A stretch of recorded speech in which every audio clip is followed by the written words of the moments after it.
এরপর জানিয়ে দিব জেনিনে বোমা বিস্ফোরণে ইসরায়েলি সেনা নিহত, আহত 16। এদিকে লেবাননকে প্রস্তরযোগে পাঠানোর হুমকি ইসরায়েলের। এরপর জানিয়ে দিব হিজবুল্লাহর বিরুদ্ধে যুদ্ধ সম্মিলিত আত্মহত্যা, বলেছে ইসরায়েলি জেনারেল। আরো জানিয়ে দিব চীনের সাবেক 2 প্রতিরক্ষা মন্ত্রীকে বহিষ্কার করল কমিউনিস্ট পার্টি। সর্বশেষ জানিয়ে দিব কেজরিওয়ালকে জেলে রাখার ষড়যন্ত্র চলছে, বলেছেন স্ত্রী। এতক্ষণ শুনছিলেন সংবাদ শিরোনাম, এখন বিস্তারিত। তবে অনুরোধ থাকবে ভিডিওটিতে একটি লাইক করবেন এবং কমেন্ট করে জানিয়ে দিবেন কোন জেলা থেকে আপনি আমাদের এই ভিডিওটি দেখছেন। সিরিয়ায় বিরতিহীনভাবে সম্পদ লুট করছে মার্কিন সরকার, বলেছে ইরান। বহু বছর ধরে সন্ত্রাসবাদের বিরুদ্ধে যুদ্ধের অজুহাতে সিরিয়ায় সামরিক উপস্থিতি বজায় রেখেছে যুক্তরাষ্ট্র। তবে মার্কিন সরকার বিরতিহীনভাবে দেশটির বিভিন্ন সম্পদ লুট করে চলেছে বলে অভিযোগ করেছে ইরান। সেই সঙ্গে সিরিয়া থেকে শিগগিরই মার্কিন সেনাদের কোনো শর্ত ছাড়াই প্রত্যাহারের ওপর জোর দিয়েছে দেশটি। জাতিসংঘে নিযুক্ত ইরানের স্থায়ী প্রতিনিধি আমির সাইদ ইরাভানি মঙ্গলবার জাতিসংঘ নিরাপত্তা পরিষদের এক অধিবেশনে সিরিয়া থেকে শিগগিরই ও বিনা শর্তে সব মার্কিন সেনা সরিয়ে নেওয়ার দাবি জানিয়েছেন। সিরিয়ায় শান্তি প্রতিষ্ঠা ও আঞ্চলিক স্থিতিশীলতার জন্য বিষয়টি জরুরি বলে উল্লেখ করেছেন তিনি। ইরাভানি বলেছেন, মার্কিনিরা সন্ত্রাসবাদের সঙ্গে লড়াইয়ের পরিবর্তে জিবহাতুন নুসরার মতো সন্ত্রাসী গ্রুপগুলোকে সমর্থন দিয়ে যাচ্ছে এবং সিরিয়ার জনগণের তেল ও অন্যান্য সম্পদ লুট করছে।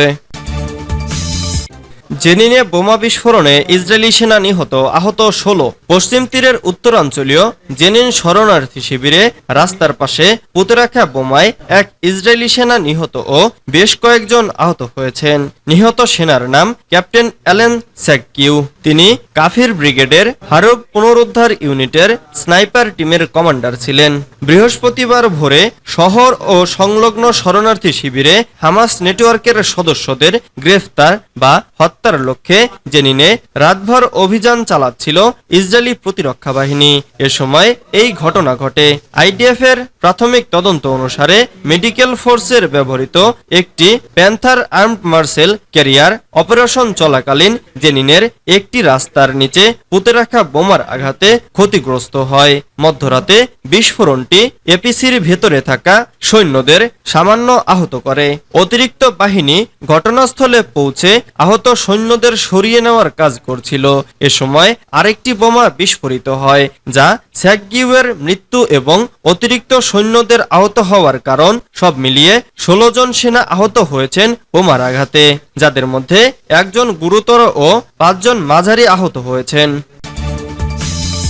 লেবাননকে প্রস্তর যুগে পাঠানোর হুমকি ইসরায়েলের। প্রতিবেশী দেশ লেবাননকে প্রস্তর যুগে পাঠানোর হুমকি দিয়েছেন ইসরায়েলের প্রতিরক্ষা মন্ত্রী ইয়োভ গ্যালান্ট। তিনি বলেছেন, লেবাননের সঙ্গে যুদ্ধ চায় না ইসরায়েল, তবে যাবতীয় কূটনৈতিক প্রক্রিয়া যদি ব্যর্থ হয় সেক্ষেত্রে গোটা লেবাননকে লণ্ডভণ্ড করে দেওয়ার মতো সামরিক সক্ষমতা রাখে ইসরায়েলের প্রতিরক্ষা বাহিনী। 3 দিনের সফরে ওয়াশিংটন গিয়েছেন ইয়োভ গ্যালান্ট।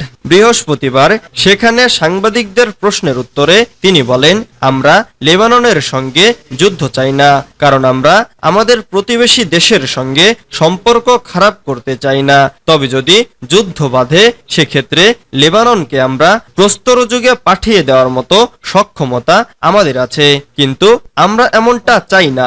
অর্থাৎ আমরা লেবাননের সঙ্গে যুদ্ধ চাই না, তবে ইসরায়েলের প্রতিরক্ষা বাহিনী যে কোনো পরিস্থিতি মোকাবেলার জন্য তৈরি।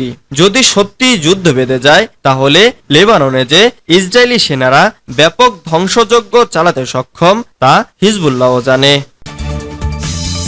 হিজবুল্লাহর বিরুদ্ধে যুদ্ধ সম্মিলিত আত্মহত্যা, বলেছেন ইসরায়েলি জেনারেল।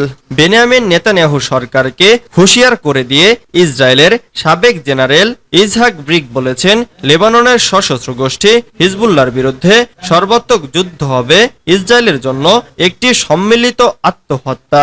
বুধবার ফিলিস্তিনি বার্তা সংস্থা সামা এক প্রতিবেদনে এই তথ্য জানিয়েছে।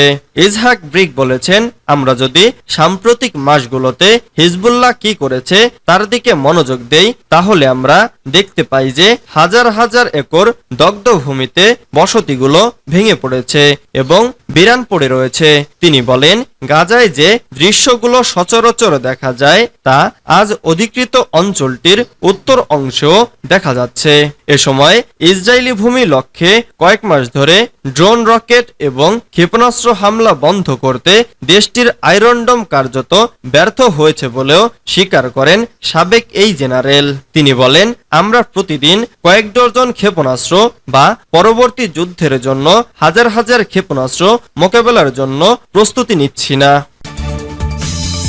চীনের সাবেক দুই প্রতিরক্ষা মন্ত্রীকে বহিষ্কার করল কমিউনিস্ট পার্টি। চীনের সাবেক প্রতিরক্ষা মন্ত্রী লি সংফু ও তার পূর্বসূরি ওয়াই ফেংঘেকে গুরুতর শৃঙ্খলা ভঙ্গের দায়ে বহিষ্কার করেছে দেশটির কমিউনিস্ট পার্টি। কমিউনিস্ট পার্টির কেন্দ্রীয় কমিটির বরাত দিয়ে প্রতিবেদনে বলা হয়েছে, লি ঘুষ নেওয়ার পাশাপাশি অন্যদের ঘুষ দেওয়ার মাধ্যমে বিপুল পরিমাণ অর্থ নিয়েছেন বলে সন্দেহ করা হয়। তদন্ত প্রতিবেদনকে উদ্ধৃত করে খবরে বলা হয়েছে, তিনি রাজনৈতিক দায়িত্ব পালন করেননি এবং নিজের এবং অন্য কর্মীদের জন্য সুবিধা গ্রহণ করেছেন। এতে আরো বলা হয়েছে, সেনাবাহিনীর এক সিনিয়র নেতৃত্বস্থানীয় ক্যাডার হিসেবে লি সংফু তার মূল মিশনের সাথে বিশ্বাসঘাতকতা করেছেন। তিনি দলের স্বার্থ ও জাতীয় প্রতিরক্ষার ব্যাপক ক্ষতি করেছেন। কমিউনিস্ট পার্টির নির্দেশে লি সংফুর বিরুদ্ধে তদন্ত শুরু করা হয়। গত বছর ব্রিটিশ সংবাদ সংস্থা রয়টার্স প্রতিবেদন প্রকাশ করেছিল, সামরিক কেনাকাটায় দুর্নীতি করায় লি সংফুর বিরুদ্ধে তদন্ত চলছিল। গত বছরের অক্টোবরে কোনো ব্যাখ্যা ছাড়াই তাকে পদ থেকে সরিয়ে দেওয়া হয়। এর আগে তিনি 2 মাস নিখোঁজ ছিলেন। কেজরিওয়ালকে জেলে রাখার ষড়যন্ত্র চলছে বলেছেন তার স্ত্রী। অরবিন্দ কেজরিওয়াল যাতে কারাগার থেকে বের হয়ে আসতে না পারেন সেই চেষ্টাই চালাচ্ছে কেন্দ্রীয় সরকার।